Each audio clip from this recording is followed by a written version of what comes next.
Welcome, my dear students. Today I shall discuss a poem of class 9, Mile the Mist Upon the Hill, composed by Emily Jane Bronte.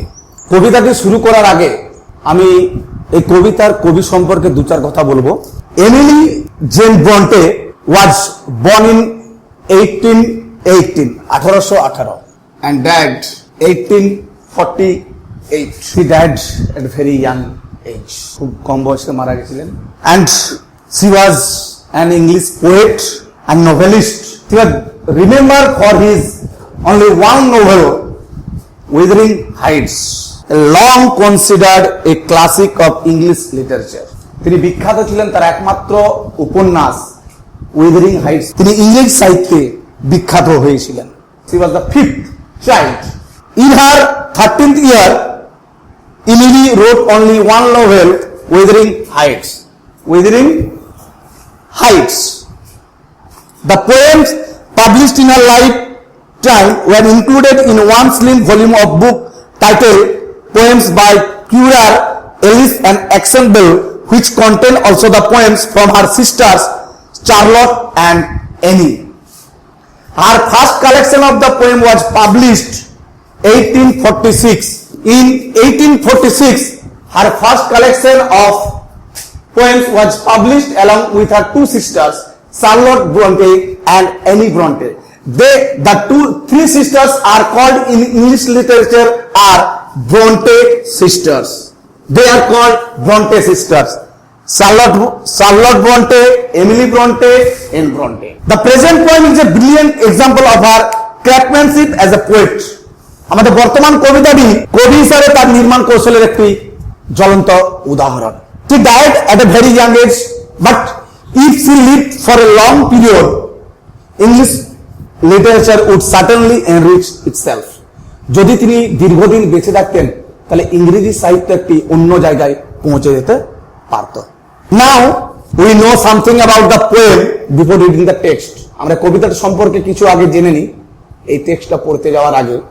First, so about the poet is clear to all of you.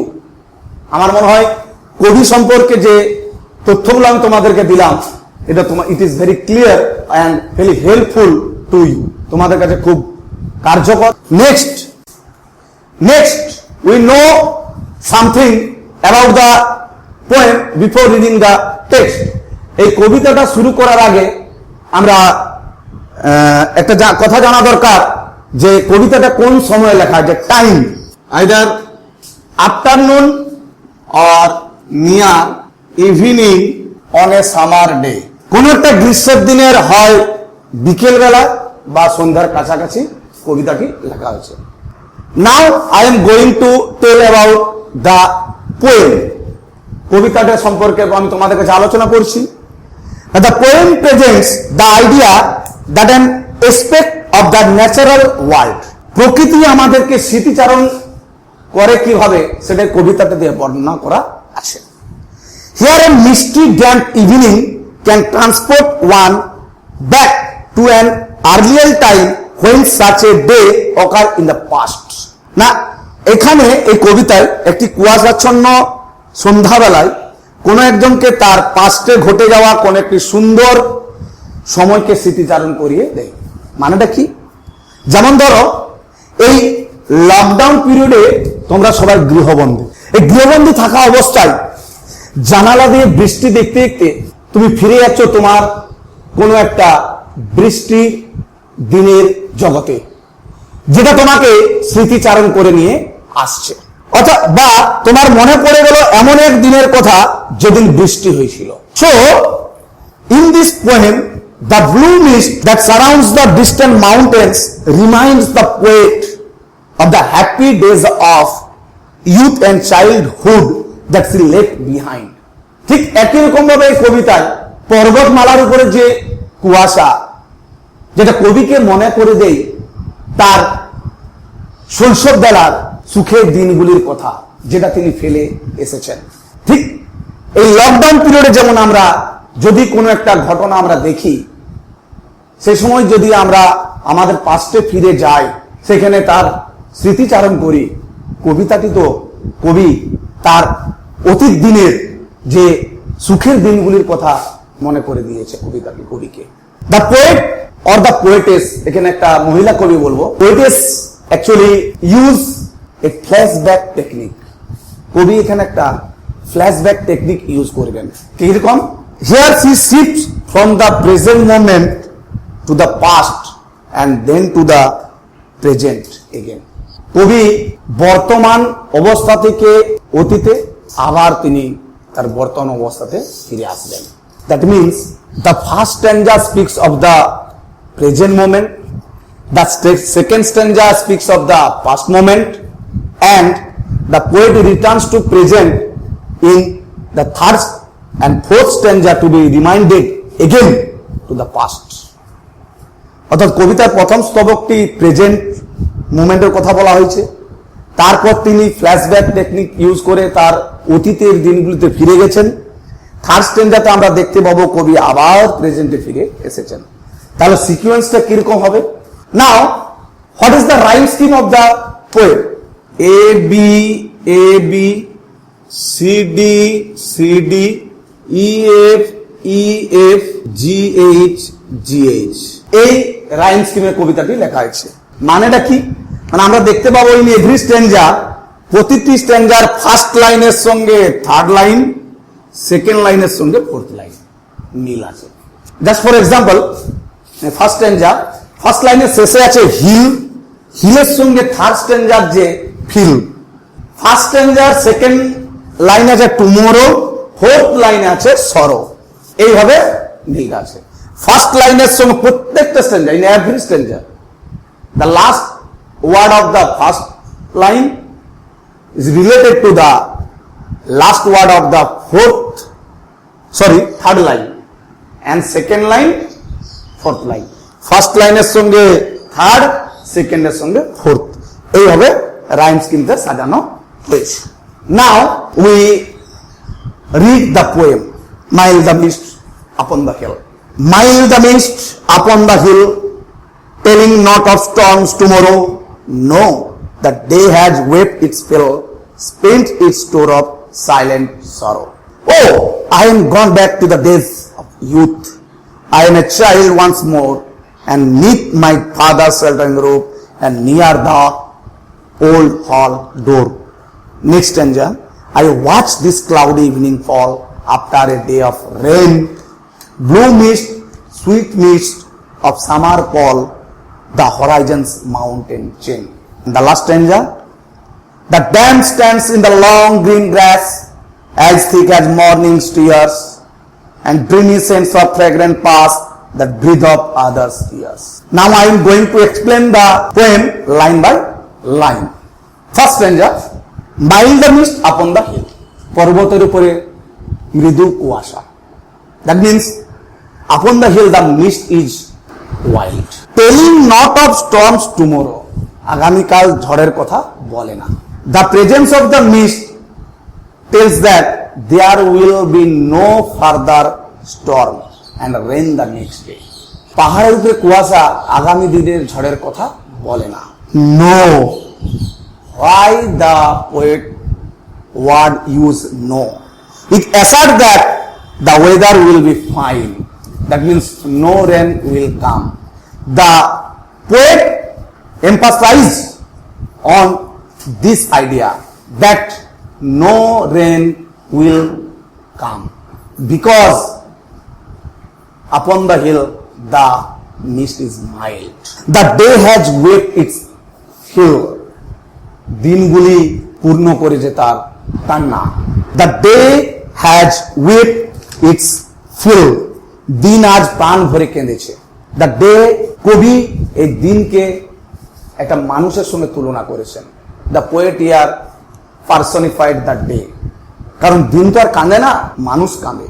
কবি এখানে একটা figure of speech use করেছেন, personification. It is a figure of speech where an inanimate object or an abstract idea is given the quality of a human being.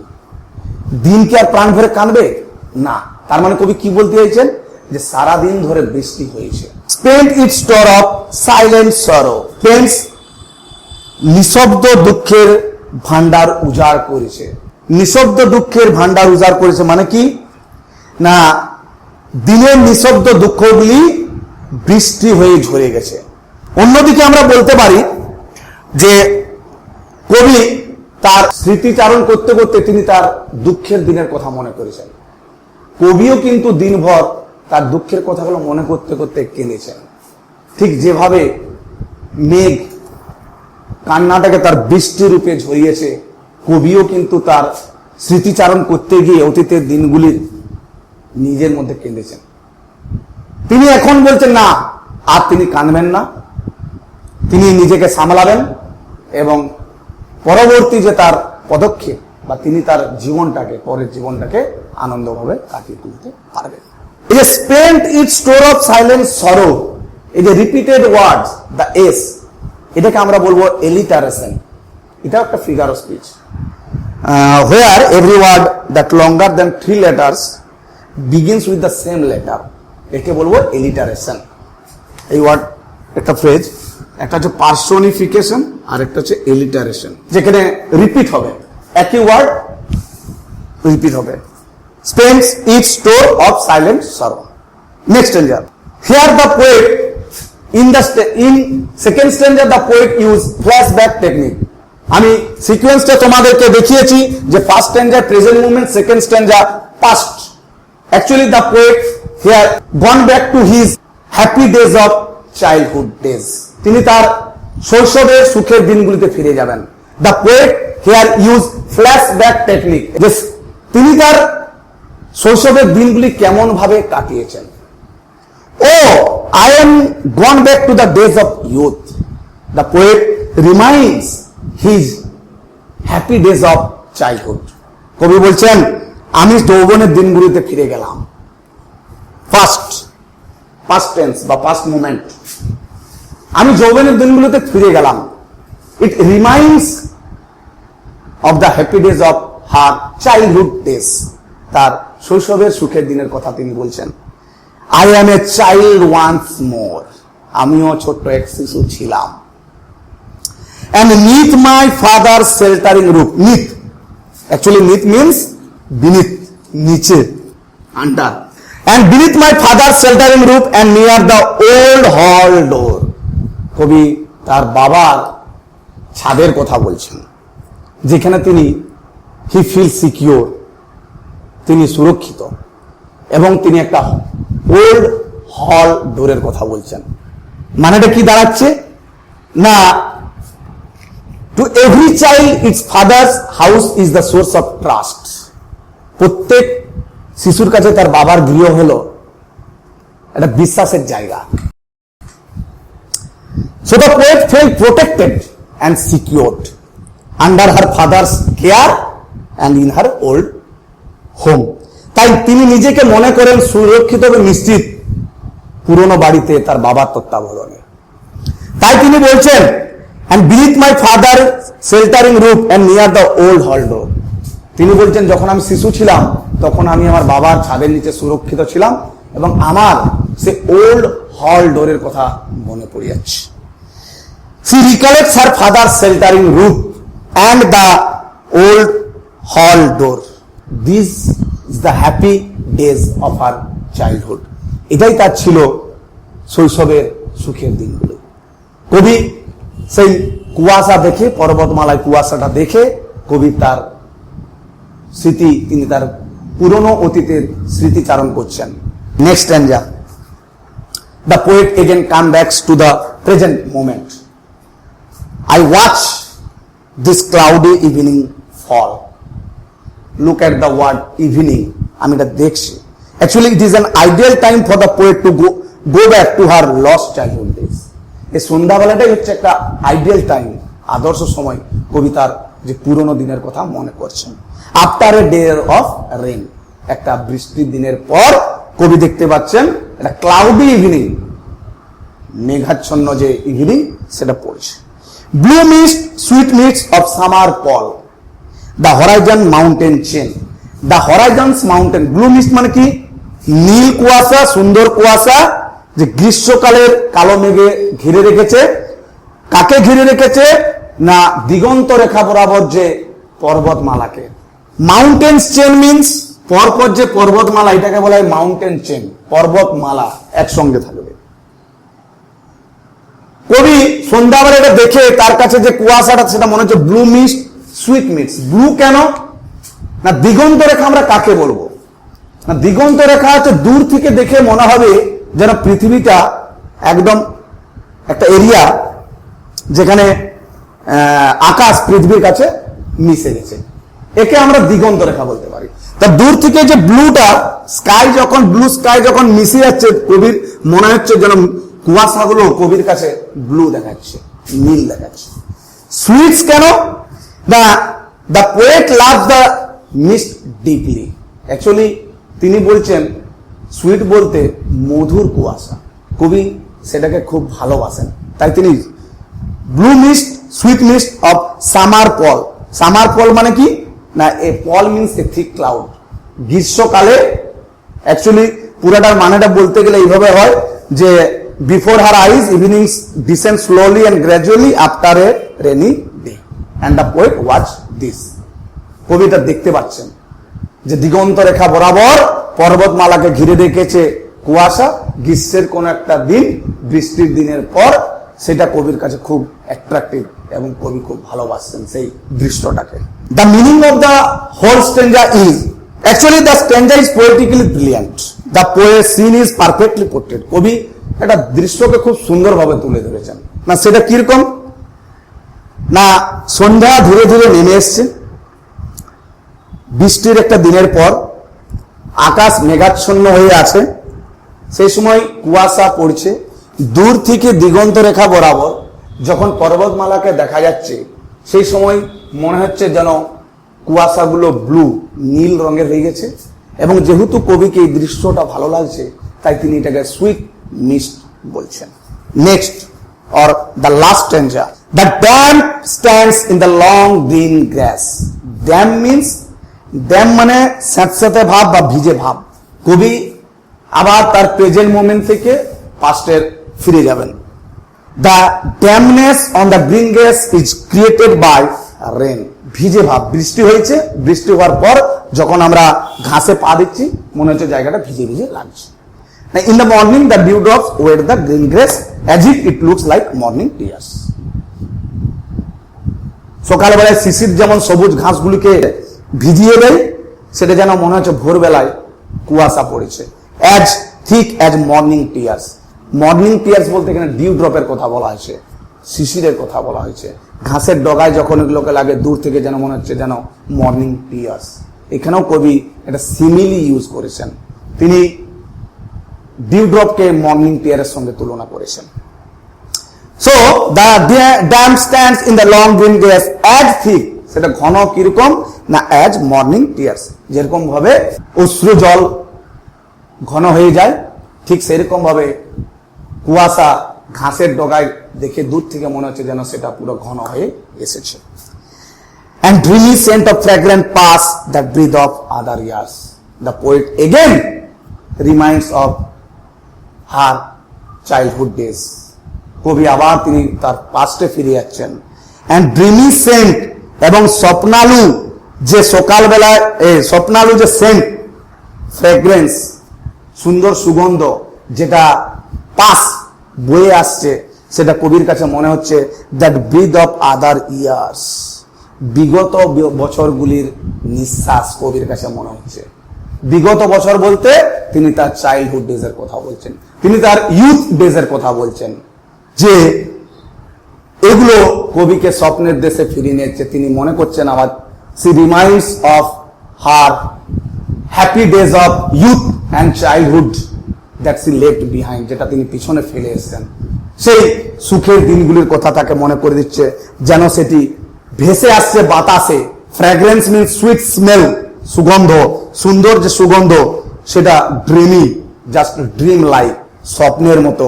কবির কাছে সেটা স্বপ্ন মনে হচ্ছে যে তিনি যদি আবার সে দিনগুলি যদি ফিরে পেতেন, তার সে সুখের দিনগুলি, তিনি নিজেকে আবার খুব ধন্য মনে করতেন। এটা গেল কবিতাটার লাইন বাই লাইন মানে অ্যাকচুয়ালি কবি কি বলতে চাইছেন না, ইনার মিনিংটা কি না, কবি নিজেকে একটি বৃষ্টিমুখর দিনের সঙ্গে তুলনা করেছেন।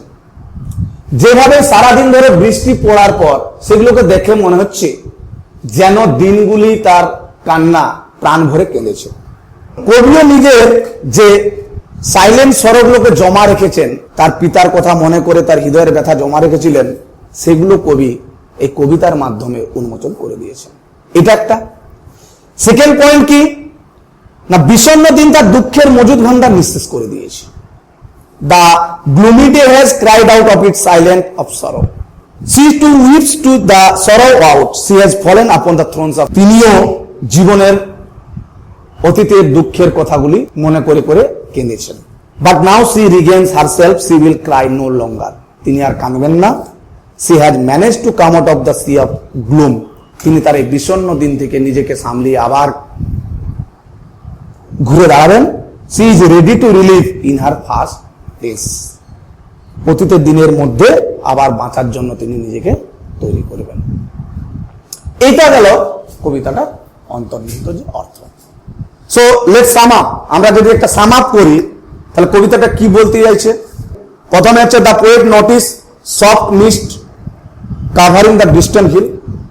একটা পর্বতমালাকে কুয়াশা ঘিরে রেখেছে। দ্বিতীয় হচ্ছে the mist does not tell the poet of any storm of tomorrow.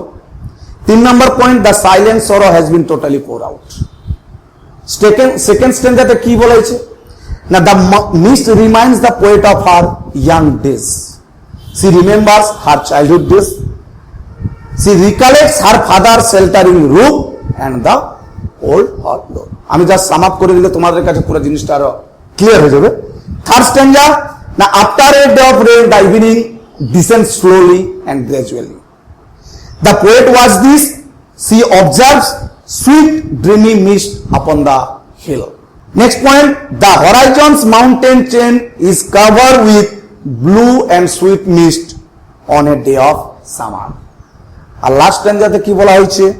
The mist has given the green grass a sense of dampness. The damp stands in the green scene as thick as the dewdrops that fall in the morning. Third point, the fragrance of this damp grass and the surroundings seems to be breath of bygone days. And the last point is, in other words, nature's delicate smell reminds the poet of her happy days of childhood. কবিকে এই যে ড্যামনেস, তিনি সেই সুগন্ধ, তার অতীতের বছরের দিনগুলির যে সুন্দর সুগন্ধ খুঁজে পাচ্ছেন। So that's all. Thank you for watching and thank you for listening. I hope you like my explanation and you like my analysis. Have a good day. Bye.